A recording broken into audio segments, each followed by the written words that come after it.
আচ্ছা, অনলাইনে আমরা যারা অর্ডার দিচ্ছি, কিছু কিছু পার্সেল আছে যেগুলো খুবই কম দাম, 40, 55 মানে 100 টাকার ভিতরে শপসি থেকে অ্যাপস থেকে অর্ডার দিচ্ছে। তো আমি একটা কথা বুঝতে পারি না যে আমাদের স্থানীয় বা আমাদের বাড়ির আশেপাশে যে বাজার দোকানদার আছে ওনাদের কাছ থেকে আমরা কেন কিনি না। এই সমস্ত জিনিস তো একটু মার্কেটে খুঁজলেও সহজেই পাওয়া যায়।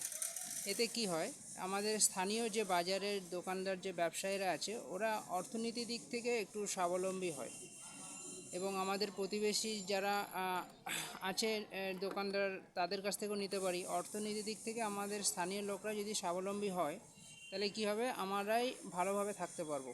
এবং অনলাইনে সব কিছু কেনা উচিত নয়, যেটা পাচ্ছি না বাজারে খুব দরকার সেটা অনলাইনে অর্ডার দাও, ঠিক আছে, কিন্তু ছোটো ছোটো কম দামে